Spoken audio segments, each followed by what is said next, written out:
Tay, nasan po si Mac? Nagpaalam kanina na mamimingwit lang daw sa ilog. Pauwi na rin siguro yun. Tay naman, bakit niyo pinayagan? Uy, malapit lang ang ilog. Hinayaan ko na dahil alam ko na naiinip na rin siya rito sa bahay. Ilang araw din pong umulan eh. Madulas po ang daan papunta ron. Baka nakakalimutan niyo, bulag po ang apo ninyo. Hindi ko nakakalimutan. Pero hindi naman lumpong anak mo. Mas marami pa nga siyang nagagawa kaysa sa iba na walang kapansanan eh. Mabuti pa sundan ko na siya. Hapon na eh. Uy, inariyan na pala ang anak mo eh. Papunta na rito. Lolo Ver, Nanay, ang dami ko pong huling isda oh. May ulam na po tayo mamayang hapunan. Oo nga, apo. Ang lalaki niya na. Masarap ang iba dyan na ihawin. Sige po Lolo, mag-ihaw po tayo. Matagal na tayong hindi nakakapag-ulam ng inihaw na isda eh. Nay, bakit po ang tahimik ninyo dyan? Alam ko po na nariyan po kayo. Dahil parating pa lang po ako, naamoy ko na yung pabango nyo. Paano kasi hindi ko nagustuhan ang pagpunta mo sa ilog? Alam mong delikadong pumunta dun mag-isa. Nagpaalam naman po ako kay Lolo Ver. Tsaka po, hindi lang naman po ako nandun sa ilog eh. Marami din pong namimingwit at naglalaba pa nga po yung iba eh. Huwag mo nang pagalitan ng anak mo. Mabuti nga marunong dumiskarte eh. Sa susunod, huwag kang basta aalis ng bahay na hindi ko alam, ha? Opo, Nay. Ipasok mo na ang mga isda sa kusina. Ako na ang bahalang maglinis niyan. Magbihis ka na rin at basang-basa ka. Sige po, Nay. Mayroon ko na muna kayo ni Lolo Ver. Ikaw talaga. Imbis na matuwa ka, nagagalit ka pa sa anak mo. Natutuwa naman po ako dahil nakakatulong sa atin si Mac. Kaya lang po grabe ang kaba ko kanina nang sabihin yung nasa ilog siya. Tigilan mo na nga ang pag-inom ng kape. Nagiging nervyosa ka na eh. Hindi niyo po maiaalis sa akin ng mag-alala. Nag-iisa ko lang pong anak si Mac at bulag pa. Hindi lahat ng tao maiintindihan siya. Wala namang mananakit sa kanya rito sa lugar natin. Kaya ipanatag mo ang loob mo.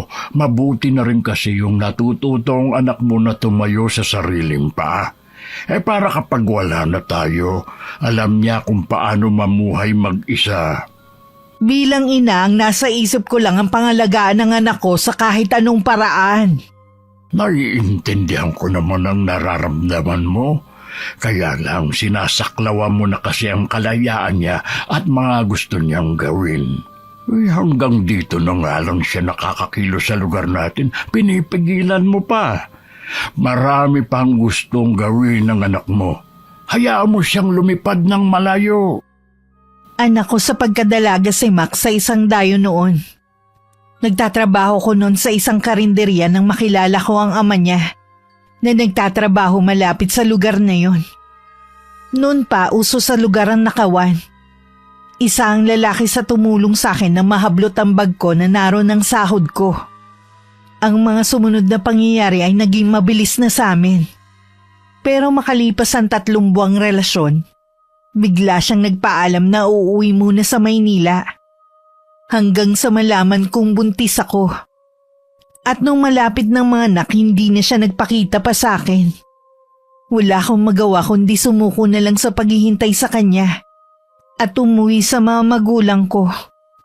Ngayon na lang uli ako nakakain ng sariwang isda. Mabuti na isipan mong mamingwit, apo. Narinig ko po kasi sa mga kapitbahay na mamimingwit sila. Kaya nakigaya na rin po ako.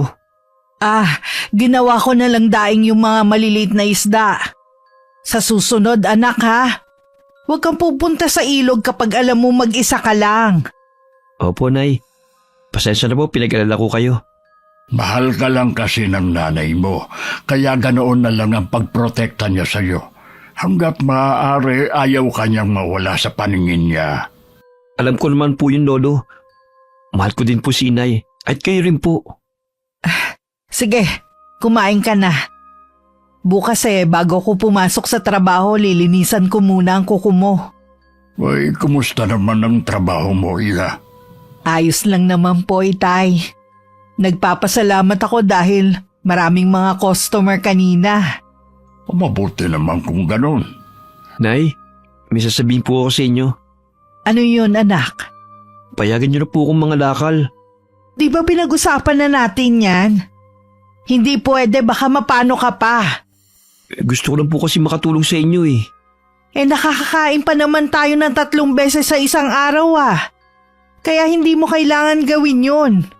Bakit hindi mo payagan ang anak mo? Mabuti nga yun para malaman niya kung paano kumita ng pera. At saka hindi naman siya lalabas ng barangay natin Mahirap naman po ang mga lakal Tapos wala pang kasiguruhan kung marami siyang makukuha na kalakal na pwedeng ibenta. Subukan lang ni Mac. Kung hindi niya kaya, di tsaka siya tumigil. Sige na naman po, Nay. Gusto ko po talaga makatulong sa inyo. Sige na nga. Pero wag kang lalayo, ha? Salamat, Nay. Lolo, thank you po. Nakumbisi niyo po si Inay. May tiwala naman kasi ako sa'yo na makakaya mo. Kilala ko na istrikta at may kasungitan sa aming lugar. Hindi rin ako ganun kalambing sa anak ko pero mahal ko siya. Lahat ng pangangailangan niya ibinibigay ko kahit wala nang matira sa akin. Marami din naman naligaw sa akin noon at handang maging ama kay Mac. Pero mas pinili kong manatiling kontento kung ano ang meron at kung sino lang ang kasama ko sa buhay. Maaga ka nakauwi ngayon. Kumusta ang pangangalakal mo? Okay naman po, Lo. Malaki po pinagbentahan ko ngayon. Talaga? Tiyak na matutuwa ang nanay mo. Sana nga po, Lolo Ver. Napapansin ko po kasi laging masungit si Inay eh. Pagod lang ang nanay mo sa trabaho, kaya akala mo laging masungit? Lolo, meron sana akong itatanong sa inyo eh. Si Nanay kasi, lagi na lang siyang umiiwas. Tungkol saan ba ang itatanong mo? Alam niyo po ba kung sinong tatay ko? Ha? Ang totoo niyan na po, hindi ko siya kilala sa pangalan lang. Dayo lang kasi ang tatay mo at wala rin gaanong alam ang inay mo tungkol sa kanya. Binuntis lang pala niya si Inay, tsaka siya tumakas. Sabi naman ng inay mo noon, mabait ang itay mo. Nangako pa nga na babalik siya para makilala kami ng lola mo noon. Kaya lang hindi na siya nakabalik at matagal din siyang hinintay ng nanay mo. Hindi natin alam, baka may nangyari sa kanya. Hindi na po natin malalaman yun ngayon. Bakit ba inaitanong mo tungkol sa tatay mo? Matagal ko na pong gustong malaman ng tungkol sa kanya. Mula pagkabata, nainggit na ako sa ibang bata na mayroong tatay. Marami akong tanong na hanggang ngayon, wala pa rin pong kasagutan. Kung ano man ang mga tanong mo, tiyak na yun din ang mga tanong sa isip ng nanay mo. Alam ko po na hindi na mabubuo ang pagkatao ko. Kaya siguro dapat ko na lang tanggapin kung anong sitwasyon ko. Kahit wala naman po kasi akong ama, nandiyan naman kayo habang lumalaki ako. Kayo pong pumuno sa kakulangan ko ng ama. Malay mo, balang araw magkita kayo ng ama mo. Sana nga po, Lo. Alam ko po gusto rin siya makita ni Inay eh. Siya nga pala. Aalis muna ako, ha? Meron lang akong tatawasin, yung anak ni Lucy. Ano po nangyari sa anak niya? Ilang araw na raw na nilalagnat Akala ng mag-asawa, simpleng lagnat lang hanggang kagabi daw kung ano-ano na nakikita. Baka daw pinaglalaroan ng elemento. Sasamahan ko na po kayo, Lo. Sigurado ka ba? Hindi ka pa ba pagod? Hindi po. Tsaka, mainip lang po ako dito sa bahay sa paghihintay sa inyo ni Nanay. Siya. Tara nang lumakad. Kilalang magtatawa sa lugar namin ng aking ama. Malaki rin ang respeto sa kanya ng mga residente. Isa rin siguro yun sa dahilan kung bakit hindi nila ginagalaw ang anak kong si Mac. At isa yun sa labis kong ipinagpapasalamat. Hindi ako masyadong nag-aalala dahil mabait naman ang mga tao sa anak ko. Nang makauwi ako sa bahay, wala ang maglolo. Siguradong isinama ng itay ang anak ko sa panggagamot niya. Mula pagkabata kasi laging nakabuntot ang anak ko sa kanyang lolo. Katatapos ko lang magluto ng hapunan nang marinig ko ang mga boses nila. Ginabi na kayo maglolo Galing kami sa bahay ni na Lucy. ginamot ko yung anak niyang dalagita. Meron palang nagkakagusto na kapre dun sa bata. Kinailangan pa namin mag-alay ng manok sa puno ng duhat. Mabuti na lang, napakiusapan ng nilalang na yun na tigilan na ang dalagita. Isa pa yan sa kinatatakutan ko eh. Kaya't hanggat pwede, hindi ko gustong gumala tong si Mac. Baka ikaw naman ang mapagtripan ng mga hindi nating kauri. Alam naman ni Mac kung anong oras siya hindi pwedeng gumala kung saan. Oo nga po, Nay. Kahit bulag po ako, nalalaman ko po ang oras. Sandali lang maghahain na ako. Ako na lang po na yung maghahain. O sige. Ay, nakakatuwa talaga ang batang yan. Kahit may kapansanan siya, kumikilos pa rin siya. Ayaw niya na maging pabigat sa atin.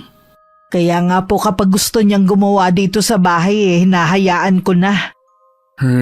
Isa lang talaga ang kinalulungkot ko. Yung alam natin na hindi siya makakakita habang buhay. Pwede pa naman siyang makakita kaya lang po malaki ang kailangan nating pera sa operasyon. Sana isang himala mangyari na magiging dahilan para makakita pa si Mac. Wala na akong ibang pinagdarasal kung hindi yun. Matagal na akong huminto sa pagdadasal. Hindi naman niya ako pinakikinggan Ang bawat hinihiling natin sa kanya ay may tamang panahon. Hindi mo dapat kinaiinipan ng mga sagot sa iyong mga dasal. Tara na po sa kusina. Tinatawag na tayo ng apo niyo. Matagal na akong nakalimot sa kanya.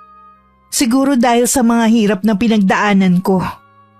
Nawalan na ako ng paniniwala sa Diyos na kahit hindi natin siya nakikita, nararamdaman natin ang kanyang presensya. Naging sapat na sa akin ang mamuhay na puro trabaho lang ang nasa isip. Alam ko na marami kang kinikimkim dyan sa puso mo, pero sana matutunan mong magpatawad at tanggapin ang mga pangit na karanasan mo. Hindi lang naman ikaw ang may ganyang pinagdadaanan Pakiwari ko po kasi pinaparusahan niya ako sa kasalanang hindi ko naman alam. Hindi parusa sa iyo na ipinanganak mong bulag si Mac. May dahilan ng lahat ng nangyayari sa iyo. Ang kinatatakutan ko lang naman ang maiwan mag-isa si Mac. Kaya nga tinuturuan ko siya ng mga bagay na pwedeng makatulong sa kanya. Ikaw naman takot na takot. Sige po, Tay. Hahayaan ko na siyang gawin ng mga gusto niya. Kung yun na makakatulong sa anak ko. Siya nga pala. Napag-usapan namin ng anak mo tungkol sa ama niya. Ha? Tinanong ni Macan tungkol sa tatay niya? Ano pong sabi niyo? Kung ano lang ang abot ng aking nalalaman. Dala lang siguro ng kuryosidad kung bakit siya nagtanong. Talaga bang sa loob ng ilang taon wala ka ng balita sa ama niya? Wala na po Malinaw na niloko lang niya ako. Kahit sa loob ng ilang taon na hindi niyo siya kasamang mag-ina, naging mabuti pa rin ang Panginoon sa inyo. Hindi naman po ako mahinang babae na basta na lang susuko pagkatapos ng mapait na karanasan sa pag-ibig. Diyan din ako bumibilib sa iyo. Sa kabila ng mga sulsul na mga kaibigan mo noon na ipalaglag na lang ang apo ko, hindi mo sila pinakinggan. Nung mga panahon na yun, may takot pa ako sa Diyos. Umaasa pa rin ako na pakikinggan niya ang mga dasal ko. Hanggang magsawa na lang ako. Lagi kayong kasama ng apo ko sa mga dasal ko sa gabi. Hangad ko pa rin ang kaligayahan ninyong mag-ina. Kinabukasan, maaga akong umalis dahil tinawagan ako ng may-ari ng parlor na pinapasukan ko. Hindi raw makakarating ang dalawa kong kasama kaya kailangan kong agahan ang pasok. Binaon ko na lang ang almusal ko at dun ko na lang kakainin. Nang makaalis ako ng bahay, lumabas na rin si Mac para mga lakal. Pero 2 oras pa lang siyang nakakaalis nang biglang umuwi. Nalabis ipinagtaka ni Itay. Hoy, bakit umuwi ka agad? Wala ka bang nakalakal ngayon? Meron po kaya lang, Lo. Inagaw sa akin. Ha? Sino umagaw? Hindi ko po kilala. Kanina ko lang po narinig ang mga boses nila Palagay ko mga dayo lang sila sa lugar natin. Baka nga hindi sila taga rito. Dahil walang gagawa nun sa'yo ng mga residente rito. Lo, huwag niyo na lang po sabihin kay ina yung nangyari ha. Hindi ko sasabihin. Sigurado kasi na mag-aalala ng todo ang nanay mo. Tutol pa naman siya sa ginagawa mo dahil yan ang kinatatakutan niya, ang mapagdiskitahan ka ng ibang tao. Ibinigay ko na lang po yung mga gamit na ibebenta ko sana sa junk shop kaysa saktan nila ako. Sa tingin ko sinaktan ka pa rin nila dahil marumi ang damit mo. Itinulak po nila ako sa putikan. Tansya mo sa mga boses nila. Mga ilang taon na sila. Tingin ko po hindi nalalayo yung mga edad nila sa akin. Kailangang malaman ko kung sino sila. Baka ulitin nila ang ginawa sa'yo. Baka po naligaw lang ang mga yun. Hindi na siguro sila babalik. Sana nga, Apo. Inilihim nga na maglolo ang pangyayaring yun sa akin. Nagtanong-tanong din naman si Itay sa mga taga samin tungkol sa mga tao ng trip sa anak ko. Pero wala daw kasing nakakita sa pangyayari. Pinalipas lang muna ng anak ko ang 1 linggo bago bumalik sa pangangalakal. Nang mga sandali naman na yon, isang dayo na galing Maynila ang dumating sa baryo namin para magbakasyon. Isang taga ron na nagsama sa kanya. Anong ginagawa mo sa tapat ng gate namin? Magnanakaw ka, no? Kinukuha ko lang yung mga pwede pang ibenta. Ibig sabihin, basurero ka? Hindi ako basurero. Taga rito ako. Kilala ko ni Aling Candida, yung may-ari ng bahay na yan. Sandali nga lang, bulag ka ba? Oo, pero malakas naman ang pangamoy, pandinig at pakiramdam ko. Masasabi ko na hindi ka taga rito sa baryo namin. Ngayon ko na kasi narinig ang boses mo eh. Ang galing mo naman. Tama ka, hindi ako taga rito. Kaibigan ako ng anak ni Tita Candida. Nandito ako para magbakasyon. Taga Maynila pa ako. Alam mo ba yun? Naririnig ko lang ang pangalan ng lugar na yon, pero hindi pa ako nakakarating doon. Maganda bang Maynila? Oo naman. Maganda rin naman itong lugar niyo eh. Tahimik, tsaka hindi magulo. Pasensya ka na. Nakalimutan kong magpakilala. Ako nga pala si Mac. Ako naman si Lerma. Kahapon lang kami dumating dito. Kakagising ko nga lang nang makita kitang nagkakalkal dito. Akala ko magnanakaw ka. Maniwala ka man o hindi, walang magnanakaw sa lugar namin. Mababait lahat ng mga tao rito sa amin. Sabi nga ng kaibigan kong si Sheila. Paano? Papasok na ako sa loob ah. Baka naaabala na kita eh. Sige, Lerma. Sa kauna-unahang pagkakataon nakaramdam ng kakaiba si Mac. Mabilis din ang tibok ng puso niya. Hanggang makauwi, iniisip pa rin niya si Lerma at ang magandang boses niya. Napansin naman ng tatay ko ang parang pananahimik ng apo. Kaunti lang siguro na ibenta mong kalakal, ano? Ang tahimik mo kasi nang dumating ka. Malaki naman po ang napagbentahan ko ngayon. Kakaiba yata ang ngiti mo ngayon, ah. Masaya lang po ako dahil nakakatulong po ako sa inyo ni nanay. Iba rin kasi ang kislap ng mga mata mo. Tiyak na may nangyari kanina. May dayo po dito sa atin, Lo. Kanina ko lang po nakilala. Kaibigan po siya ng anak ni Aling Candida na si Sheila. Taga Maynila po siya at magbabakasyon dito. Mabait naman ba makipag-usap sa'yo? Noong una po natarayan ako eh. Napagkamalan po niya ako magnanakaw. Pero nilinaw ko naman po sa kanya na namumulit lang po ko ng kalakal na ibinibenta ko. Mabuti naman at nalinis mo na agad ang pangalan mo. Oo nga po eh. Medyo kinabahan din po ako kanina. Pwede bukas magpapahinga ka na muna rito sa bahay. Lalabas pa rin po ako, Lo. Sayang naman po kasi. Ano pa ba ang makukuha mo bukas naubos mo na nga ngayon? Magbabaka sakali lang naman po ako, Lo. Ay tulungan mo na lang ako sa pagtatanim ko bukas sa likod bahay. Sa ibang araw ka na lang ulit mangalakal. Sige na nga po. Huwag kang mag-alala. Magtatagal pa naman ang babaeng nakilala mo dito sa atin. Magkikita pa kayo. Si Lolo talaga. Parang may ibig sabihin. Ngayon lang kasi kita nakita na ganyan eh. Natutuwa lang naman po kasi ako dahil may kumausap sa akin. Madalas po kasi iniiwasan ako ng mga kaedad ko eh. Ibig sabihin, bata pa yung babae? Opo, Baka nga po mas bata pa sa akin kung pagbabasihan ko ang boses niya. Sana nga, Apo, maging magkaibigan kayo habang narito siya. Malayo pa lang ako sa bahay, naririnig ko na ang tawanan ni Itay at Mac. Mukhang may masaya silang pinag-uusapan. Bihira ko lang kasing marinig na tumawa ng ganun ng anak ko. Bigla tuloy na pawi ang nararamdaman kong pagod sa tawanan nila. Huminto lang sila nang maramdaman na malapit na ako. Mukhang masaya ang pinag-uusapan niyo Nagbibiroan lang kami ng anak mo. Si Lolo Ver po kasi, tinutukso ko sa isang dayo. Sinong dayo? Kilala mo naman siguro si Sheila, yung anak ni Candida na nagtatrabaho sa Maynila. Nariyan ngayon sa kanila at may kasamang kaibigan. Anong nakakatawa sa pinag-uusapan niyo? Sinasabi ko lang sa anak mo na baka maging magkaibigan sila habang narito yung babae. Pwede ka naman makipagkaibigan sa mga taga rito Bakit kailangan sa isang dayo pa? Tapos taga Maynila pa? Wala namang masama kung magiging magkaibigan sila, hindi ba? Kaso nga tay, taga Maynila. Mabuti kung talagang makikipagkaibigan yun. Oo nga po, Lo. Imposible na makipagkaibigan sa akin si Lerma. Maliban sa mahirap na ako, bulag pa. Huwag ka nang malungkot. Sanay ka naman na kami lang ng lolo mo ang kasama mo Hindi mo na kailangan pa ng kaibigan. Mabuti na rin yung makakilala si Mac ng ibang tao. Bahala na nga po kayo.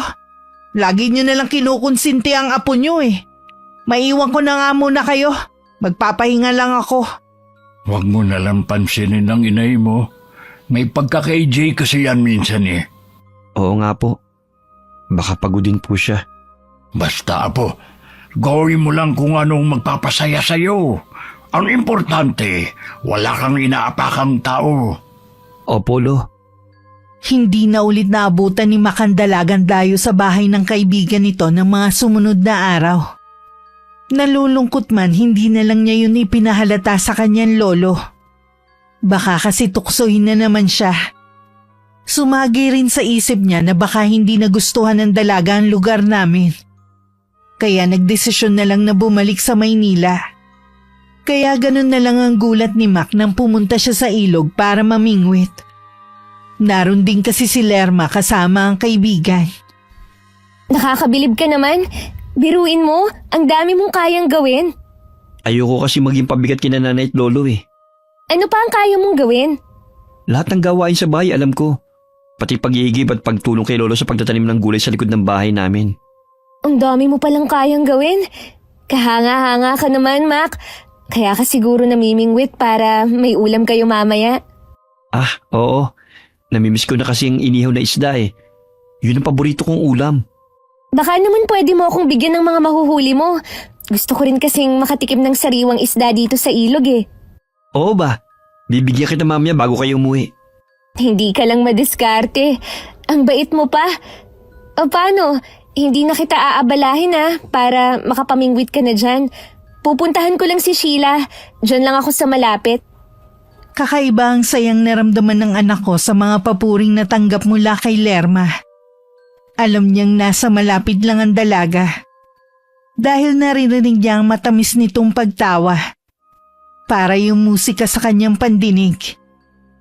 Swerte rin naman ng anak ko na marami siyang nahuling isda ng mga oras na yun. Wow! Ang dami mo namang huling isda! At ang lalaki pa! Kumuha ka na, Lerma. May malalaki palang isda dito, no? Kahit ba ilan ang kuhanin ko? Oo, Lerma. Magtira ka na lang ng 3 malaki. Para kasi yun kina lolo at nanay. Pipili na ako, Sige lang. Tama na siguro to sa amin. Konti lang naman kami sa bahay Sana magkita ulit tayo habang nandito ka sa amin. Ihuhuli kita ulit ang isda sa susunod. Oo ba? Tsaka, pwede mo ba akong samahan sa pamamasyal? Oo naman, Lerma. Alam naman ni Sheila ang bahay mo. Minsan pupuntahan ka namin. Aasahan ko kayo O paano? Uwi na ako. Sigurado kasi hinihintay na ako ng lolo ko. Dinampot na ng anak ko ang pamingwit at maliit na timba na kinalalagyan ng mga isdang nahuli. At saka naglakad na palayo. Dinig pa niya ang tawanan ng magkaibigan na parang aliw na aliw. Hanggang makauwi, hindi mawala-wala ang ngiti sa labi niya. Nandito na po ako. Gaya ng dati, Lo. Marami po akong huli. Makakapag-ihaw na ulit tayo. May nahuli po akong malalaking isda. Talaga? Ang swerte mo naman na po. Akin na yung timba at ako na maglilinis. Heto po. Sigurado na matutuwa si inay pagdating niya mamaya. Akala ko ba, Apo, malalaki ang nahuli mo? Gadaliri ko lang halos sa mga ito, Wala po bang malaki? Wala ka bang nakasabay na namingwit kanina? Mga naliligo po ang mga naroon. Nandun din po pala sina Lerma at Sheila.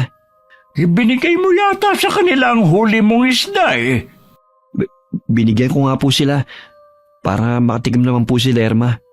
Uy, sabagay masarap din ang mga ipaksiw ang mga isdang ito. Hanggang bukas may ulam na tayo. Pasensya na po, Lo. Babawi na lang po ako sa susunod. Ayos lang yun, Apo. Sana naman ay makilala ko ang dayo mong kaibigan. Sabi nga po kanina, gusto nilang pumunta rito sa atin eh. Aba, ayos yan, para makilala naman siya. Sinabi ba niya kung kailan sila pupunta? Hindi po eh. Siguro depende kay Sheila. Gusto ko rin kasi makilatis ang babaeng yun. Kung karapat dapat ba siyang maging kaibigan mo? Mabait po si Lerma, Lo. Sigurado matutuwa kayo sa kanya. Uy, siya, tara na sa kusina. Lutuin na natin ito.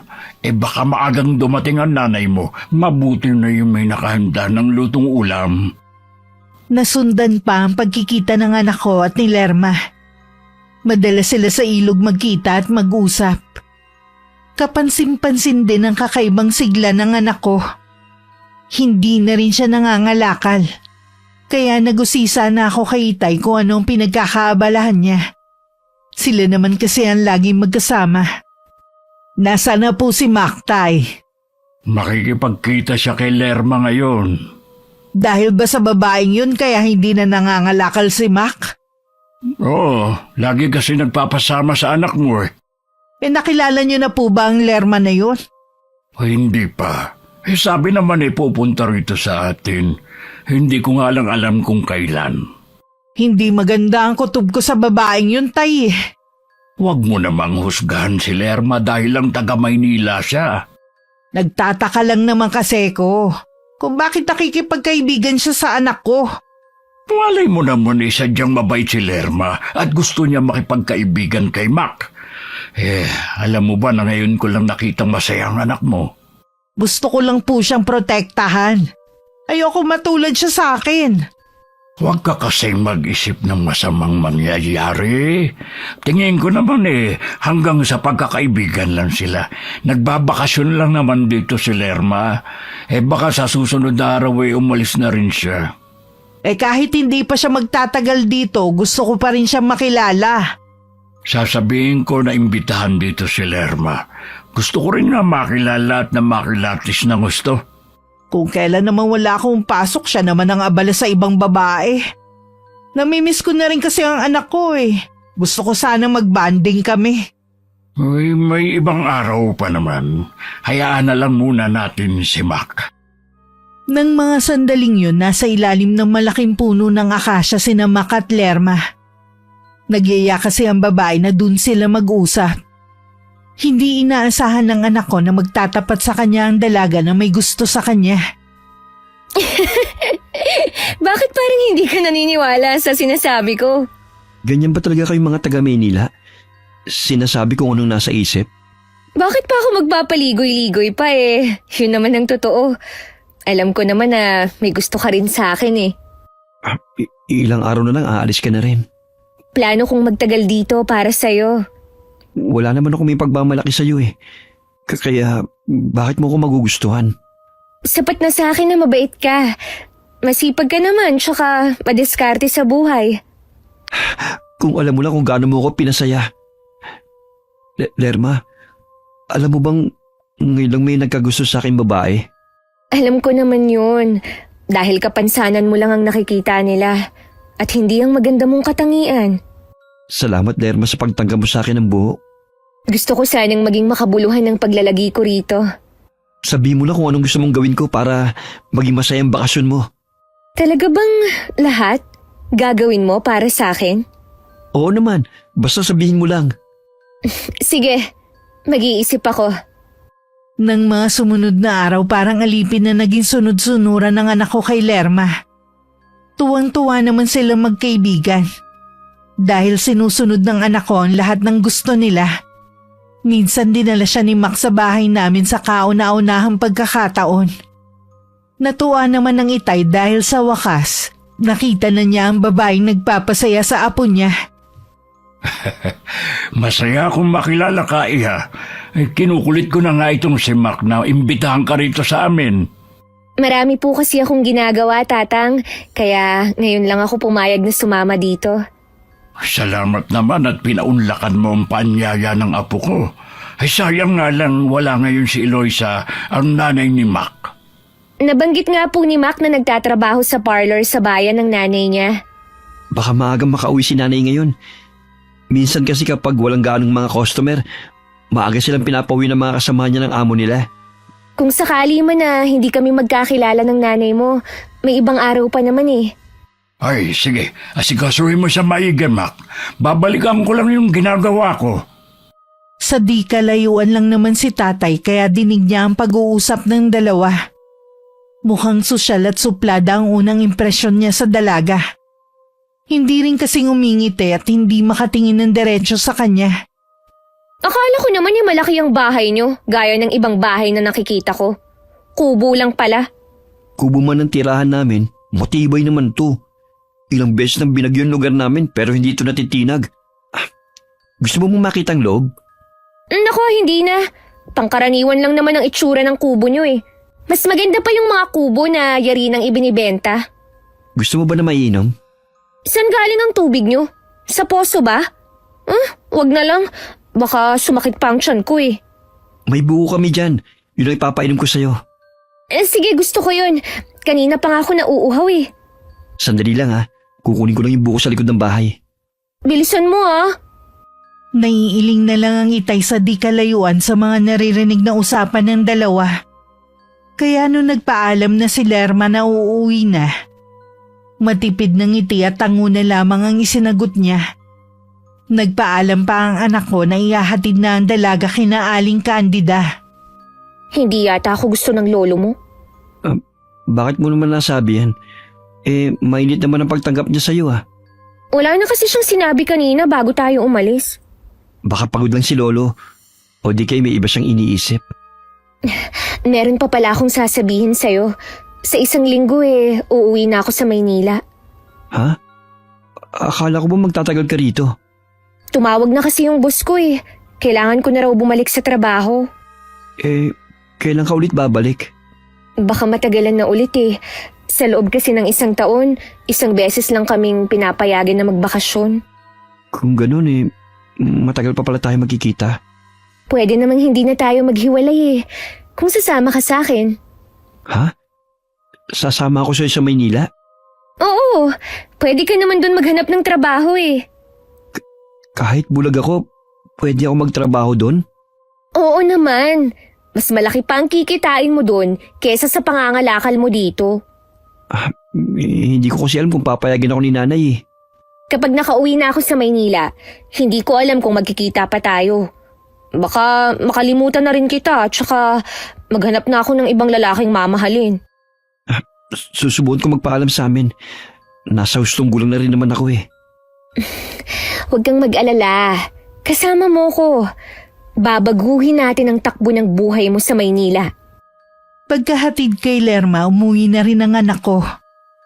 Habang naglalakad pa uwi, nakabuo na siya ng desisyon na sumama na kay Lerma pabalik sa Maynila.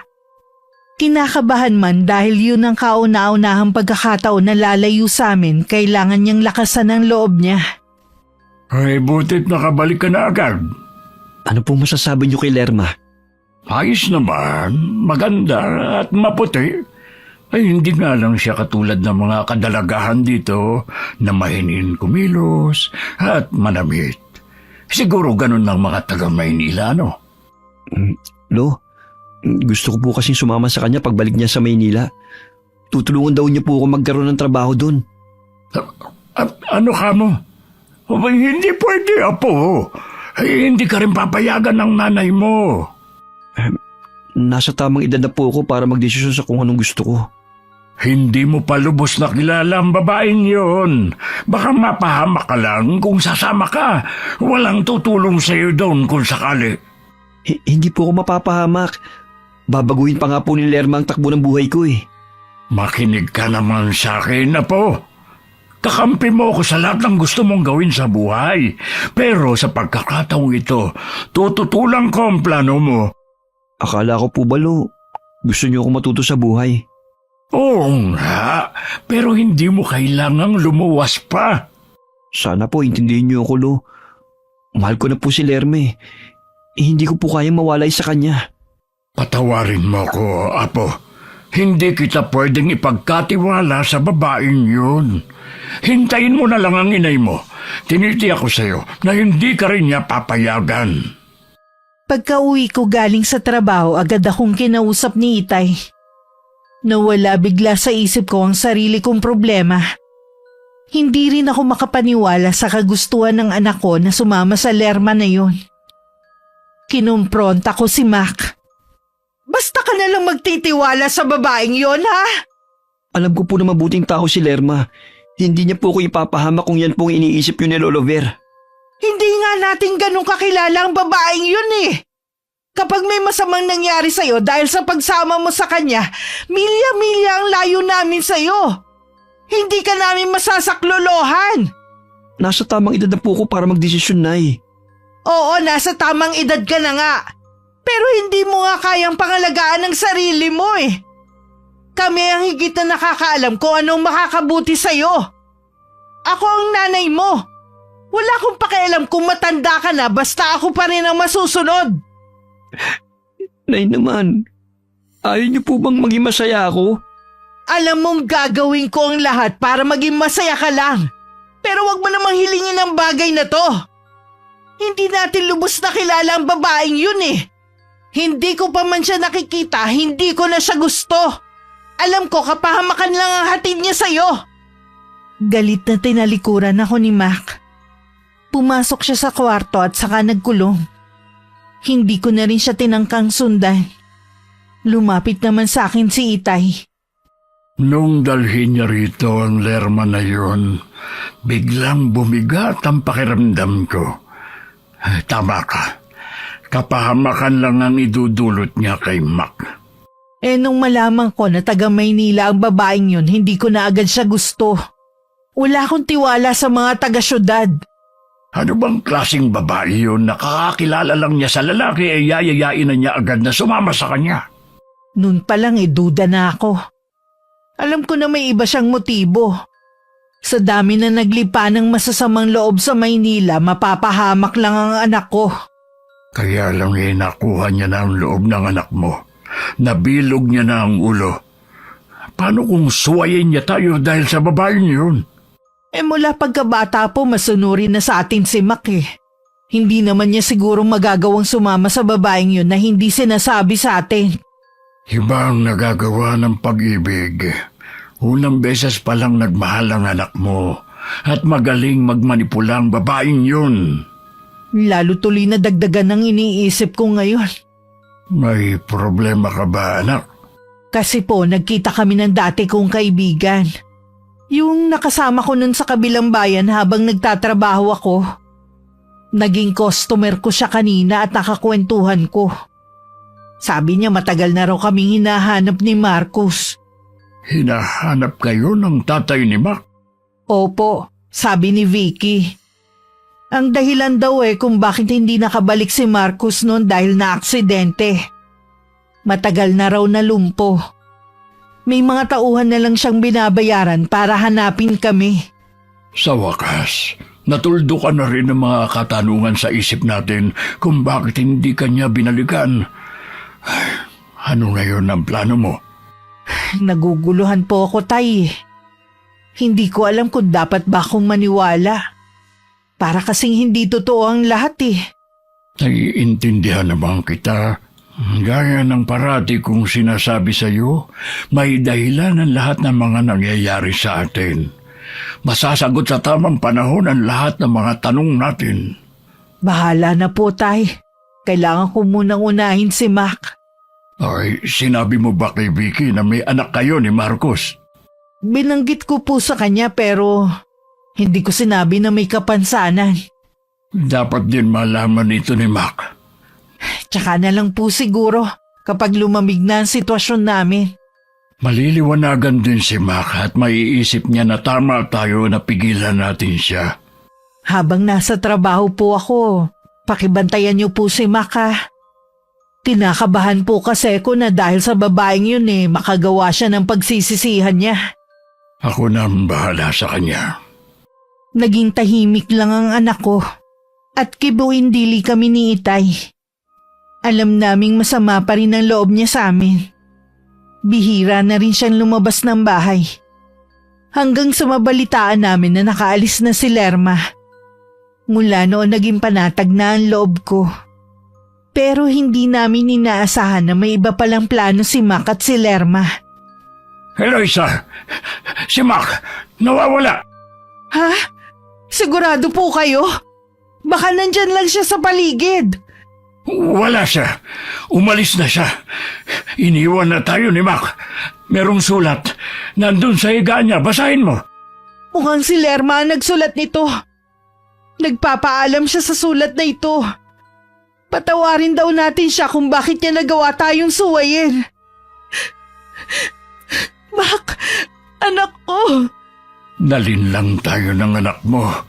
Pinaniwala niya tayong nakaalis na nga si Lerma para maging panatag tayo. Baka mahabol ko pa sila sa terminal. Pupunta ako doon. Sasamahan na kita, anak. Makikiusap pa ako kay Anton na samahan tayo. Bilisan na natin, Tay. Ang kapitbahay naming si Anton na may jeep ang nagatid sa amin papuntang terminal. Pero pagdating namin doon, sabi na nagbebenta ng tiket 3 bus na nakaalis papuntang Maynila. Tay, ano pong gagawin natin? Paano pa natin masusundan si Mac? Baka kung anong mangyari sa kanya doon. Hindi niya kabisado ang Maynila. Mag-iisip tayo ng paraan kung paano natin siya mahahanap. Sa ngayon, wala tayong magagawa kundi ang ipagdasal ang kaligtasan niya. Sana mali tayo ng hinala sa babaeng yun. Hindi ko mapapatawad ang babaeng yun oras na may mangyaring masama kay Mac. Umuwi na muna tayo sa atin. Magtatanong din ako kay Candida. Baka alam niya kung saan nakatira ang babaeng yon sa Maynila. Dahil panayang iyak ko, si tatay na lang ang nakipag-usap kay Aling Candida. Maging siya rin pala hindi gusto ang babae. Naiimpluwensyahan daw kasi nito ang anak. Napag-alaman din namin na si Lerma lang ang umalis. Wala na rin daw siyang balak na pabalikin ng Maynila si Sheila. Matuloy na lumipas ang mga araw at linggo. 1 buwan na kaming walang balita sa kinaroroonan ni Mac. Walang gabi na hindi ako umiyak sa pag-iisip sa kalagayan niya ngayon. Ano tong nabalitaan ko na nag-iinarte ka daw, ha? Lerma? Oo, ako nga! Bakit ayaw mo mamalimos, ha? Gusto mo na ba talagang tuluyan ka na, ha? Noong una muntik mo nang ipahamak ang grupo dahil sa pagsusumbong sa pulis. Ngayon naman umaarte ka na naman. Gusto ko na lang mamatay. Kung habang buhay na nandito ako sa impernong lugar na ito. Yun ang sasapitin mo balang araw. Pero bago ka malagutan ng hininga, pahihirapan ka muna nila. Narinig mo kung anong ginawa nila sa babaeng ayaw sumunod? Mas matindi pa doon ang sasapitin mo. Dapat nakinig na lang ako kina Inay at Lolo. Hindi ko sana sinapit to. Tanga ka eh! Mas naniwala ka sa mabulaklak kong salita kesa sa mga taong buong buhay ay kasama mo na. Nay! Lolo Ver! Miss na miss ko na kayo. Patawarin niyo ako. Hindi ko kayo sinunod. Ay naku, tumigil ka na nga! Ang laki mong tao, iyakin ka naman. Pagkatapos kitang pagkatiwalaan, ito pa pala mapapala ako sa'yo. Ang sama mo. Matagal na akong masama. Utu-utu ka lang kasi, kaya agad kitang napaniwala. Paano mo nasisikmura ang ganito kasamang gawain? Ay, ang drama mo naman! Lalo lang ako nanggigigil sa'yo eh! Lerma, nagmamakaawa ko sa'yo. Hayaan mo na lang ako makalis sa lugar na ito. Sumunod ka na lang sa mga ipinag-uutos sa'yo. Dahil kahit anong gawin mo, ito na ang bagong mundo mo. Hindi ka na makakaalis pa! Walang nagawa kundi mapaiyak na lang ang anak ko sa kinasapitan niya. Walang araw at gabi na hindi niya kami naiisip ng lolo niya. Isang gabi na pagod at gutom dahil sa maghapon ng pamamalimos, maaga siyang nakatulog. Napanaginipan niya kami ng kanyang lolo. Nagising siya na hilam sa luha. Nay, Tay, hinahanap niyo pa rin pala ako. Hintayin niyo ako. Pipilitin ko mabuhay para sa inyo. Diyos ko, iligtas niyo po kami ng mga kasama ko. Sa natitirang oras ay ginugol na lang ng anak ko sa pagdarasal. Samantala ng mga oras na yun, nagising din ako na tinatawag ng anak ko. Nang alam ko na hindi na ulit ako makakabalik sa pagtulog, bumangon na lang ako. At tinanawang walang hanggang dilim na lagi ko nalang ginagawa mula nang umalis si Mac. Hindi ka na naman ba makatulog? Nagising po ako na tinatawag ng anak ko eh. Alam ko na sa panganib ang buhay niya. Kailangan niya tayo. Humingi na rin naman tayo ng tulong sa kakilala ni Marcos. Mapapadali na noon ang paghahanap kay Mac. Mabuti pa siguro umuwi na muna tayo sa atin. Ayoko po, Tay. Dito lang ako. Hindi ako aalis hanggat hindi ko nakikita ang anak ko. Kung gusto niya na po umuwi, hindi ko kayo pipigilan. Hindi rin ako mapapalagay kung maiiwang ka rito. Alam ko po na hindi kayo sanay sa buhay dito. Baka namimiss niyo na ang buhay probinsya. Oo, pero mas gusto kong umuwi doon na kasama ko kayo ni Mac. Anak, nasan ka ba? Miss na kita. Hindi ko na alam kung paano mabuhay na wala ka. Lagi kong ipinagdarasal ang kaligtasan mo, apo ko. Lumipas pang muli ang isang buwan. Wala pa ring balita ang mga naghahanap kay Mac. Dahil laging puyat at hindi makakain, dinapuan na ako ng sakit. Lagi na lang akong nakahiga at umiiyak. Magpakatatag ka, anak. Huwag kang mawalan ng pag-asa. Makakasama rin natin si Mac. Hindi tumitigil ang mga pulis at maging ang mga inutusan ni Marcos na maghanap sa anak mo. Galit po siguro sa akin ng Diyos, Tay. Mula noon puro hirap na lang ang dinadanas ko. Si Mac na nga lang ang dahilan ko para mabuhay Inilayo pa niya sa akin. May dahilan ng lahat, anak. Huwag mo siyang sisihin sa mga nararanasan mo. Mas dapat nga na lumapit ka pa sa kanya. Para saan pa ang paglapit ko sa kanya kung hindi naman niya ako pinapakinggan? Sinusubukan ka lang niya kung hanggang saan ang pananalig mo. Ang gusto ko lang makabalik sa akin si Mac. Kung hindi pa siya makita, mas gusto ko na lang mamatay. Sandaling nahinto ang aming pag-uusap nang tumunog ang cellphone ko. Hindi ko yun pinansin. Ayoko na kasing makarinig pa ng mga negatibong balita. Kinuha na lang ni Itay ang cellphone at siya ang nakipag-usap. Ipipikit ko na sana ang mga mata ko nang marinig ko ang pangalan ni Mac. Mangiyak-ngiyak na bumaling sa akin si tatay na may nakaguhit ng ngiti sa labi. May nakakita daw kay Mac na namamalimos sa lansangan. Buhay ang anak mo, Eloisa. Bakit hindi pa nila kinukuha si Mac? Bakit ayaw pa nilang iligtas ang anak ko? Hindi daw ganun kadali ang lahat. Hawak daw ng isang sindikato si Mac, kung saan ang mga hawak nila ay may mga kapansanan, bata at matatanda na sapilitang pinagpapalimos sa kalsada. Kaya pala interesado sa kanya si Lerma. Yun pala ang gusto niyang gawin sa anak ko. Pagkakakitaan niya ang pagiging bulag nito. Ang sama niya. Nananahimik ang anak ko sa probinsya, guguluhin lang niya. Sisiguruhin kong magbabayad siya ng malaki. Huwag mo na munang pairalin ang galit mo. Kailangan mo magpalakas, lalo't alam na natin kung ano ang kalagayan ni Mac. Opo, Tay. Magpapalakas po ako para sa anak ko. Tutulong na rin ako para mahanap siya. Kahit nangihina pa, lumabas na ako sa bahay na pansamantala naming tinutuluyan ni Itay. Sa lugar kung saan nila namataan si Mac na namamalimos, doon ako naghanap. Pero inabot na lang ako ng gabi. Ni anino ng anak ko, hindi ko nakita. Wala akong kamalay-malay na hindi nun lumabas ang anak ko dahil inaapoy ng lagnat. Kung hindi ka pa tatayo hanggang bukas dyan, bala ka na nilang tapusin. Alam mo ba kung anong ibig sabihin nun, ha? Papatayin ka nila dahil wala ka ng silbi. Anong magagawa ko? Hindi ko talaga kayang mamalimos. Binilhan na naman kita ng gamot eh. Bakit hanggang ngayon, hindi pa rin mawala-wala ang lagnat mo? Hindi kaya may diferensya na ang loob ng katawan mo? Tingin ko nga rin, Lerma. Pakiramdam ko rin, mamamatay na ako. Mas maigi pa nga siguro kung mamatay ka na lang sa sakit. Kesa naman sa mamatay ka sa pagpapahirap na gagawin nila sa'yo. Gusto kong makita ang inay at itay bago man lang ako mamatay. Asa ka pa? Hindi mo na sila makikita kahit kailan. May pag-asa pa. Lerma, tulungan mo akong makalis dito. Sira ka pala eh. Pati ako gusto mong idamay sa galit nila. May mga magulang ka pa ba? Ha?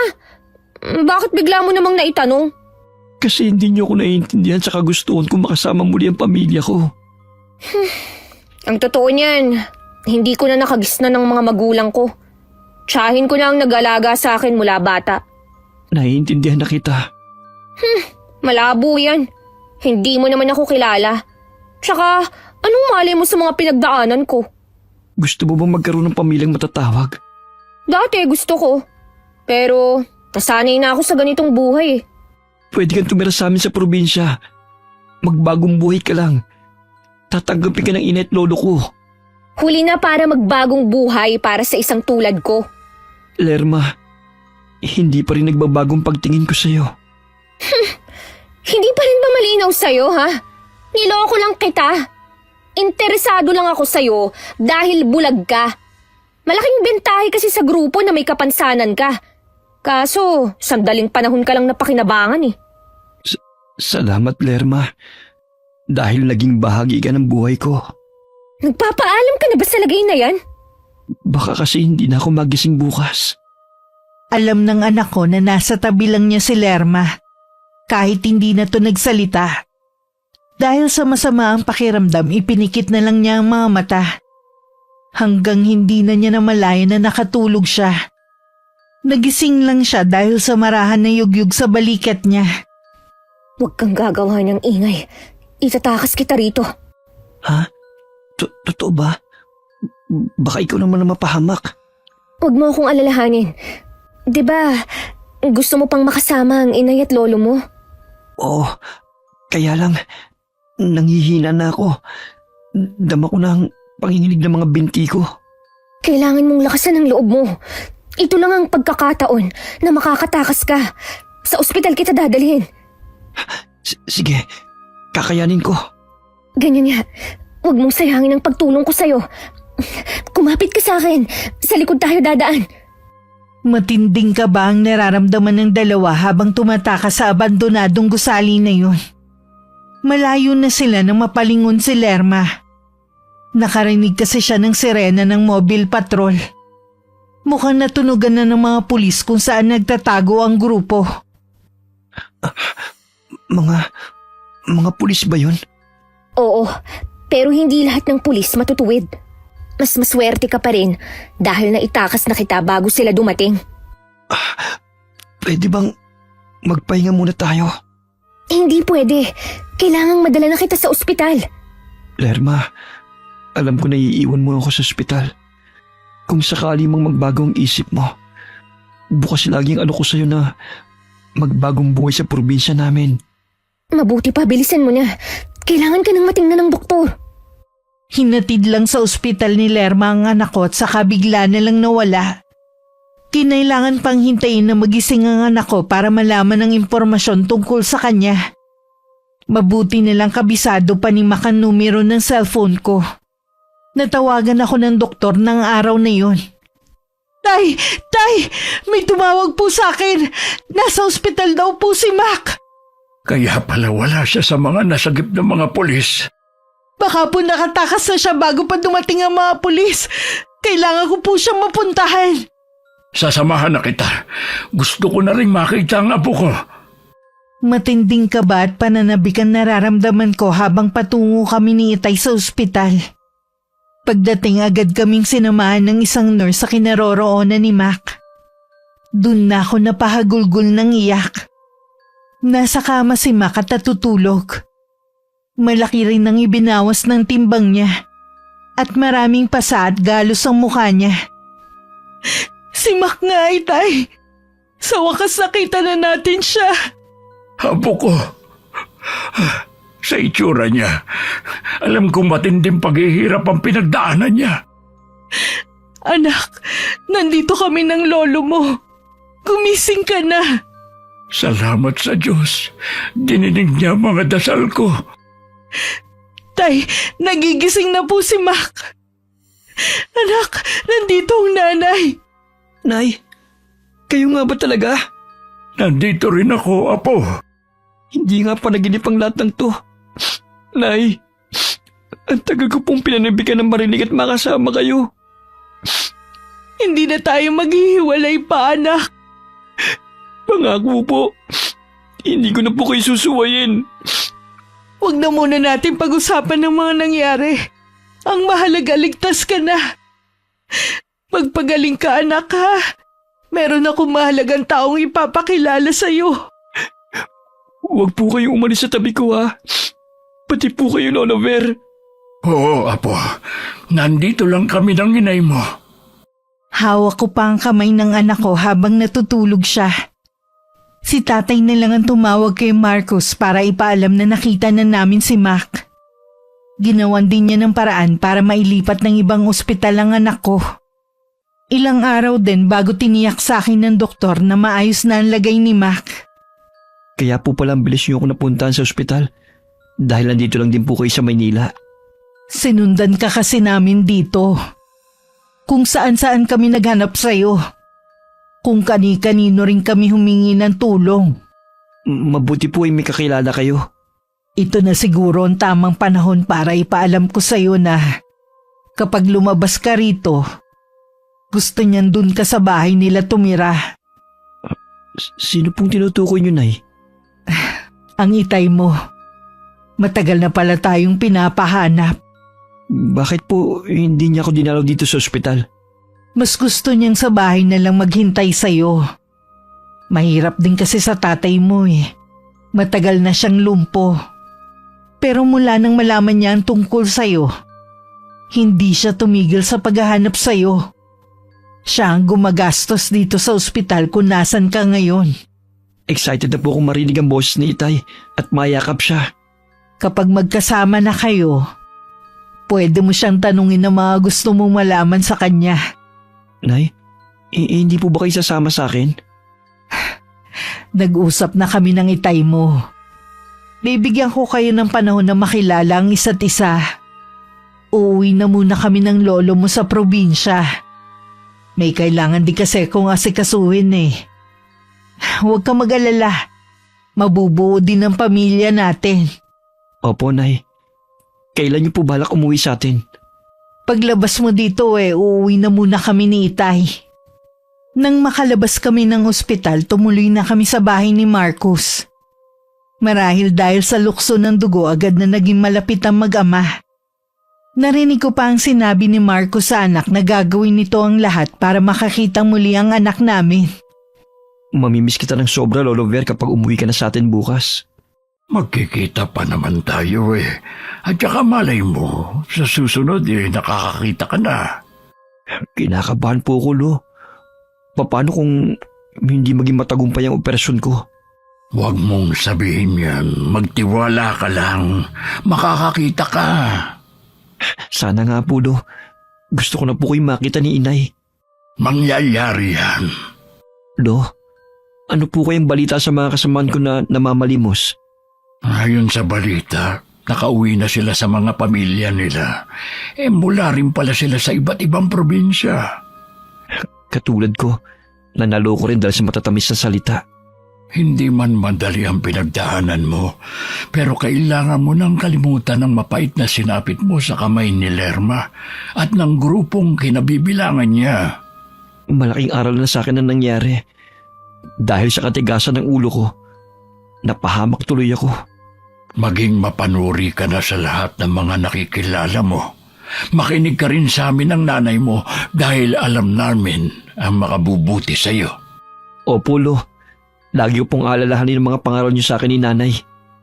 Mahigpit pang niyakap ng anak ko ang kanyang lolo. Alam kong hindi magiging madali para sa kanila ang paghihiwalay.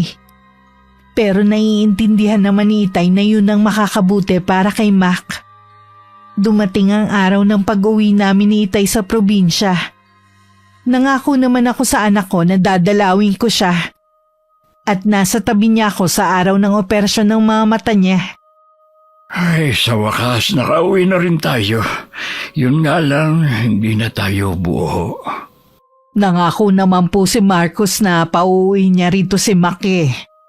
Gusto lang niya na makasama ang anak namin. Ikaw ba? Walang balak makipagbalikan sa kanya? Sabi ko po sa kanya pag-iisipan ko po. Para kasing nakakailang na eh. Kung kailan kami tumanda tsaka ibabalik ang nakaraan. Hindi mo namang kasalanan kung bakit kayo naghiwalay noon. Huwag mo sanang sayangin ang pangalawang pagkakataon na ibinigay sa inyo. Kung kami po talaga hanggang sa huli, gagawa ang tadhana para magkasama na kaming buong pamilya. Oh, bakit po kayo natahimik bigla riyan? Bigla kasing sumagi sa isip ko si Lerma. Hindi kasi siya kasama sa mga nahuli. Huwag niyo na pong banggitin ang pangalan ng babaeng yun, Tay. Kasalanan niya kung bakit tumanas ng hirap ang anak ko eh. At kung bakit siya muntik nang mamatay. Hindi ko pa lalampasin ang ginawa niya. Kung ano man ang iyong pinaplano, huwag mo nang ituloy. Ang mahalaga naman nakabalik na si Mac sa atin. Madali lang naman pong sabihin na pabayaan na lang eh. Pero yung trauma na inabot ng anak ko habang buhay na niyang dala. May solusyon pa rin naman tungkol dyan. Bakit hindi ka magbalik loob sa Diyos at ipagdasal lahat ng hinaing dyan sa puso mo? Nakikiusap po ako, huwag niyo na pong ipilit ang bagay na yan. Hoy, sige na. Hindi na kita pipilitin pa. Nang mga sumunod na araw habang abala ang Itay sa mga naiwan niyang gawain, abala naman ako sa plano kong paghihigante sa taong muntik nang sumira sa buhay ng anak ko. Wala na sana akong balak na ituloy. Pero hindi ako pinatatahimik. Lahat ng hirap at mga luha naming mag-inay pagbabayaran mo. Hindi ako makakapayag na malaya ka pa rin hanggang ngayon. Kung hindi ka maparusahan ng batas, ako mismo ang magpaparusa sa'yo. Habang hinahanda ko ang mga gagamitin sa gagawin kong orasyon, bumalik sa alaala ko ang ilang buwan na pagdurusang naranasan ng anak ko. Yun na nagpapatindi ng galit ko. Hindi alam ni Itay na sa akin iniwan ni Inay ang libretang itim ng mangkukulam. Inakala marahil ng aking ama na matagal na yun ibinaon sa lupa ni Inay. Ngayon sa kauna-unahang pagkakataon, gagamitin ko ang itim na karunungan sa taong nagpahamak sa aking anak. Para mas maging mabagsik ito, araw ng Biyernes ako magsasagawa ng orasyon. Tingnan mo nga ang itsura mo sa salamin. Maitim na ang paligid ng mga mata mo. Ganyan talaga kapag binabagabag ka na ng konsensya. Parang masisiraan na po ko ng bait siyang. Tuwing pumipikit ako at inaantok na may bumubulong sa tenga ko. Siguro nga po, binabagabag na ako ng konsensya ko. Walang dapat sisihin kundi ikaw rin sa nangyayari sa'yo. Sa dami ng mga nabiktima mo. Mabuti nga nabuwag na ang grupo na yun eh. Pasalamat ka na nga lang, hindi ka nakasama sa mga nakulong. Siguro naman magtatanda ka na. Hindi ko naman po ginusto ang naging buhay ko eh. Anong hindi? Tayo ang pumipili ng landas na tatahakin natin. Ikaw dahil sa kagustuhan mong kumita ng malaking pera sa mabilis na paraan, pinasok mo ang maruming gawain na yan. Hindi naman po ako yumaman. Hindi ka talaga aasenso sa ganyang gawain.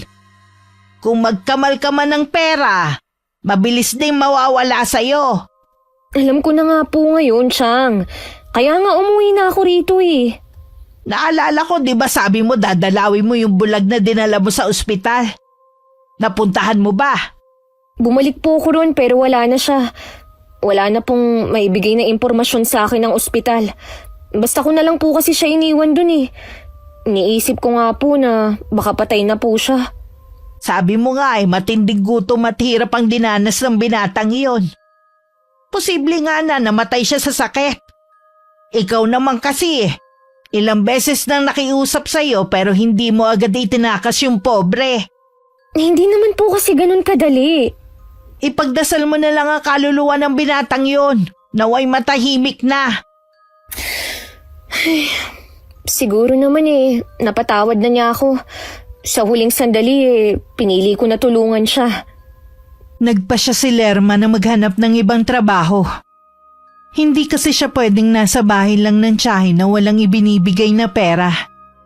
Yun nga lang hindi rin siya makatagal dahil sa pagsama lagi ng pakiramdam. Napagkamalan na rin siyang baliw ng mga katrabaho dahil bigla na lang siyang sisigaw.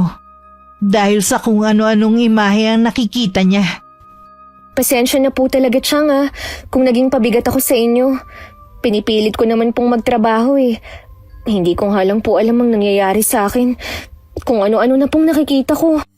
Huwag mo munang isipin ko wala ka maibibigay sa aking pera. Tingin ko nga sa'yo may sakit ka Magpatingin ka kaya muna sa doktor para maagapan ka. Wala naman po akong nararamdaman sa katawan ko, Chang May nakikita po akong nakakatakot na imahe. Tapos yung mga bulong sa tenga ko na hindi ko maintindihan. Napansin ko rin na may mga buhok sa banyo. Hindi sa akin yun dahil kulot at maiksi ang buhok ko. Naglalagas na rin po ang buhok ko. Hindi ko alam ang dahilan. Diyos ko, sana mali ang iniisip ko. Ang mabuti pa magpatingin ka muna sa doktor ngayon. Sinunod nga ni Lerma ang utos ng tiyahin. Kung wala nga lang binabantayan na maliit na tindahan ng matandang babae, balak pa sana siyang samahan. May hinala na kasi siya sa tunay na sakit ng pamangkin. Yun nga lang gusto pa rin niyang makatiyak. Makalipas nga ang 2 oras, bumalik na rin ang dalaga. Ano ang sabi sa'yo ng doktor? Wala naman po silang makitang sakit sa akin Pero nung nasa loob po ako ng klinik, nakaramdam po ako ng matinding panghihina. Akala ko nga po mahihimatay ako kanina. Magpahinga ka na lang muna. Pero gumawa ka pa rin dito sa bahay ha. Alam mo namang hindi ko na rin kayang gumawa ng mabibigat Opo, Chang. May tatanong pala ako. Taga rito rin lang ba yung binatang bulag sa Maynila? Taga-probinsya po yun. Bakit niyo po niya itanong? Hindi kaya nakukulam ka? Baka kaanak ng taong yun na nagpapahirap sa'yo. Sus, hindi na po uso ang kulam sa panahon ngayon. Ano? Parang gamit lang o damit na nalalaos. Hindi mo dapat tinatawanan ng kulam. Hindi mo alam na ang bagsik nito ay pwede mong ikamatay. Totoo po ba talaga yan? Oo naman, pero sana mali ako. Paano niyo po nasabi na posibleng kinukulam ako? Dahil yung mga nararanasan mo, tanda nang meron kumukulam sa'yo. Nagagamot naman po ba ang kulam? Kung patatawarin ka ng taong nagawan mo ng kasalanan, o di kaya makatagpo ka ng magaling na albularyo.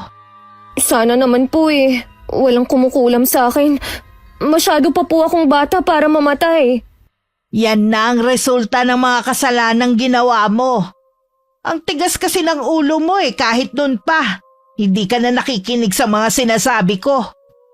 Dahil sa mga napag-usapan nila ng tiyahin, mas lalong naging balisa si Lerma. Hindi na siya halos makatulog sa gabi. Bumagsak na rin ang kanyang katawan. Tuwing kumakain siya, isinusuka rin niya. Madalas tubig na lang ang nilalaman niya sa kanyang tiyan. Walang masama kung pupuntahan mo ang pamilya ng binatang bulag. Humingi ka ng kapatawaran sa nagawa mo. Hindi naman sigurado kung sila nga ang nasa likod ng pangungulam sa akin eh. Hindi na mahalaga kung sila man o hindi. Sasamahan kita kung kailangan. Malayo po ang probinsya nila. Baka mapagod lang kayo sa biyahe. Ang sakin lang huwag mo nang hayaan na lumala ang sakit mo. Kung paghihigante ang hangad ng taong yun, unti-unti kanyang pahihirapan. Hanggang sa ikaw na mismo ang humiling ng sariling kamatayan. Sige po, pupunta ako sa probinsya nila. Kinabukasan maaga palang bumiyahin na si Lerma. Puno man ng kaba at takot, kailangan niyang lakasan ang loob niya kung gusto pa niyang mabuhay. Samantala ng mga oras na yun, binabasa ko ang mga nakasulat sa lumang libreta. Namimili kasi ako ng pangwakas na parusa na ibibigay ko sa dalaga. Naroon pa rin ang puot sa puso ko. Hanggang sa mga sandaling yun. Hindi ka ba luluwas para dalawin ang anak mo? Baka sa 1 linggo na ako dumalaw sa kanya. May kailangan pa kasi kong gawin Ang alin? Ang pangungulam kay Lerma? Paano niyo po nalaman? Sa tingin mo may tatago mo sa akin ang bagay na yan. Dahil sa pagtalikod mo sa Diyos, niyakap mo naman ang karunungang itim. Siya ang unang tumalikod sa akin. Pero ibinalik niya sa iyo ang anak mo. Hindi pa ba sapat para maniwala ka uli sa kanya? Hindi sapat para mawala ang pagnanais kong makaganti sa taong gumawa nito sa anak ko. Tapos na yun, kalimutan na natin. Maganda na ang kalagayan ng anak mo sa piling ng ama niya. Hindi sapat yun. Kailangan magbayad ng taong dahilan ng paghihirap ng anak ko. Pinago ka na ng matinding galit. Alam mong hindi gugustuhin ng anak mo na makita kang naghihiganti. Hindi niya po kailangan malaman ng ginagawa ko. Pero anak... Huwag niyo na lang akong pakialaman. Hayaan niyo na lang ako. Umalis ako sa bahay ng araw na yun. Ngayon alam na kasi ni Itay ang ginagawa ko. Tsak nahahadlang siya sa mga plano ko. Sa isang kubo na wala nang nakatira ako naglagi. Wala akong kamalay-malay na dumating si Lerma sa bahay namin. Labis ang pagkagulat ni Itay pero tinanggap pa rin niya ang dalaga sa bahay namin. Alam ko po na galit kayo sa akin at hindi niyo ako mapapatawad sa ginawa ko. Nandito po ako para humingi ng kapatawaran sa ginawa ko kay Mac. Napakasama ng ginawa mo sa apo ko. Nagkasakit na nga ang inay niya dahil sa sobrang pag-aalala. Kung saan-saan na rin namin siya hinanap, mabuti na lamang. Hindi kami nawalan ng pag-asa na makakasama pa namin siya balang araw.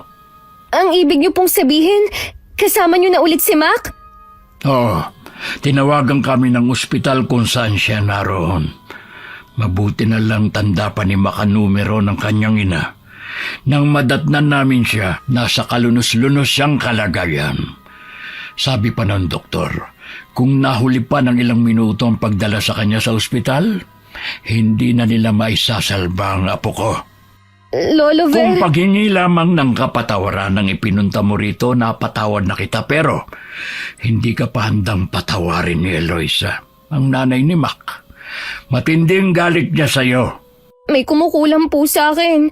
Gusto ko lang pong malaman kung ang nanay ni Mac ang may kagagawa nito. Hindi magagawa ni Eloisa yan. Malamang ibang taong gumaganti sa'yo. Hirap na po kasi ako eh. Nagbabaka sakali lang po ako na baka kayo ang nasa likod ng nangyayari sa akin. Patawarin mo ako. Hindi kita pwedeng tanggapin sa bahay namin. Baka abutan ka ni Eloisa, baka kung ano pang magawa niya sa'yo. Naiintindihan ko naman po. Wala naman po akong balak na magtagal dito eh. Masaya po ako na ligtas na si Mac at kasama na niya ulit kayo. May ibibigay ako sa iyo na herbal na kahit papano makakatulong sa iyo para maibsan ang nararamdaman mong sakit. Maraming salamat po sa inyo. Titignan ko rin kung anong magagawa ko para mapagaling ka. Maging leksyon na sana sa iyo ang pangyayaring ito. Kung sakaling malampasan mo ang pagsubok na ito sa buhay mo, huwag mo nang balikan ang dati mong gawain. Magbabagong buhay na po ako. Hindi na po ako ulit gagawa ng masama. Ilang araw din akong hindi umuwi sa amin. Iniwan kong may sindi ang mga kandila sa kubo sa tapat ng ginawa kong maliit na altar. Hanggat may sindi yun, patuloy na maghihirap si Lerma sa sumpang ibinigay ko sa kanya. Ano bang pagsubok itong binigay sa atin? Parang gusto ko na rin maratay. Pasensya na po kayo, Chang, kung sobrang abala na ang ginagawa ko sa inyo. Wala naman ibang tutulong sa'yo kundi ako Alangan naman pabayaan na lang kita. Ubus na pala ang herbal na dala mo. Marahil po kailangan ko nang tanggapin ang nakatadhana sa akin. Huwag ka munang sumuko. May pag-asa pa tayo at yun ang maghimala. Oo nga po. Yun po ang kailangan ko. Isang himala. Nagagawa mo pa talagang tumawa kahit butot balat ka na lang. Napapagod na po kasi akong umiyak at malungkot dahil sa sinapit ko. Huwag ka mag-alala. Kahit puro sakit ng ulo ang ibinigay mo sa akin hindi kita iiwan. Lagi lang akong nasa tabi mo. Salamat po, Chang. Pasensya na po at pasaway ako sa inyo. Hindi ako pala simba pero kanina habang nasa palengke ako dumaan ako sa simbahan. Para kasi may humahatak sa akin para pumasok sa simbahan. Siguro kailangan mo ng dasal. Dahil wala ka na nga magulang, ako na lang ang gumawa. Aray! Ang sakit po ng tiyan ko. Parang lumalaki na naman siya. Ano kaya ang nasa loob ng tiyan mo at patuloy sa paglaki? Hindi ko po alam, Chang. Pero walang kaparis ang sakit. Sabayan mo ko at magdasal tayo. Yun ang kauna-unahang pagkakataon na mananalangin si Lerma. Ibinuhos na ng dalaga ang lahat ng lakas sa dasal na yun. Baka wala na kasi siyang natitirang lakas sa susunod. Ilang araw na kasi siyang hindi kumakain. Dahil hindi na rin tinatanggap ng tiyan niya. Samantala, hindi ko inaasahan na biglang uuwi sa amin si Mac. Nalaman din niya ang ginagawa kong pangungulam kay Lerma. Siguro sinabi sa'yo ng lolo mo, no? Ayoko lang po na magpakasama kayo dahil sa sinapit ko. Nay, ako na po nakikiusap.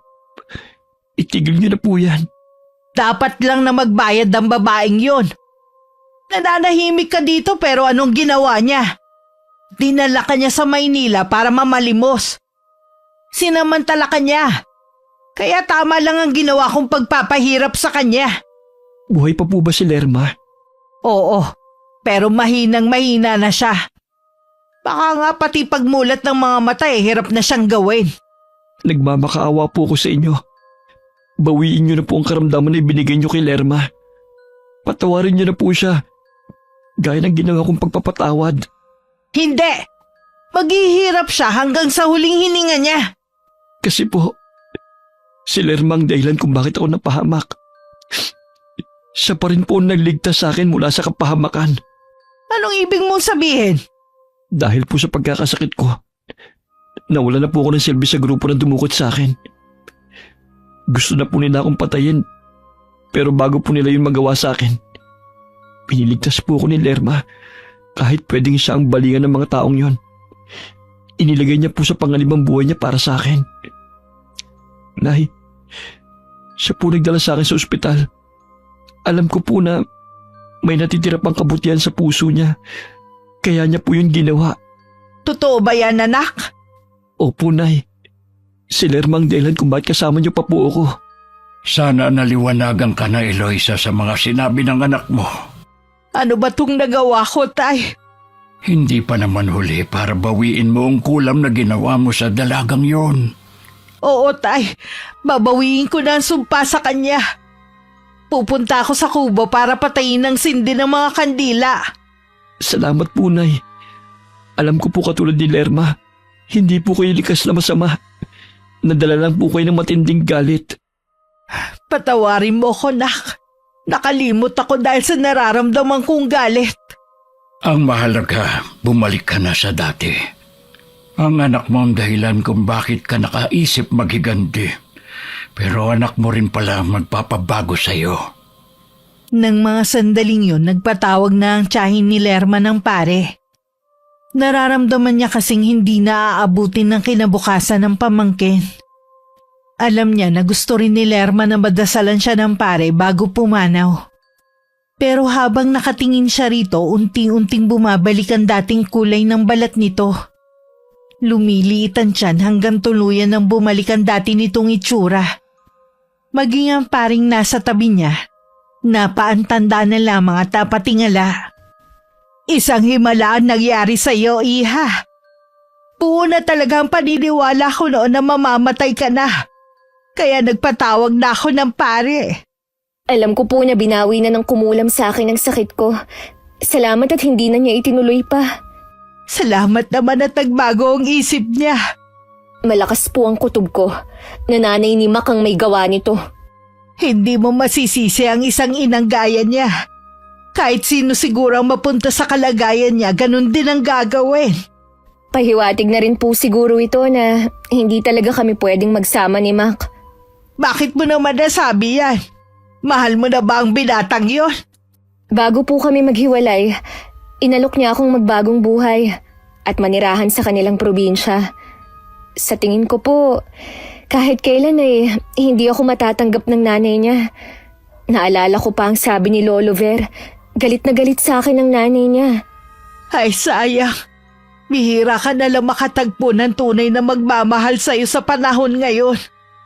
Di bale, kung talagang kayo ang para sa isa't isa, lumipas man ang maraming taon, kayo pa rin ang magkakatuluyan. Sa ngayon maghanap ka na muna ng matinong trabaho at tulungan mo ko sa mga gastusin dito sa bahay. Opo, Chang. Bukas na bukas din po maghahanap ako ng trabaho. Muli ako nagbalik loob sa Diyos. Humingi ng tawad sa mga nagawa kong kasalanan. Laging kasama sa mga dasal ko na sana nasa mabuting kalagayan si Lerma. Nagsasama na rin muli kami ni Marcos. At binabawi ang ilang taon na pagkakawalay. Kasalukuyan kaming naninirahan dito sa Maynila. Ang itay naman mas pinili na manirahan sa probinsya. Lagi na lang namin siyang dinadalaw doon. Wakas,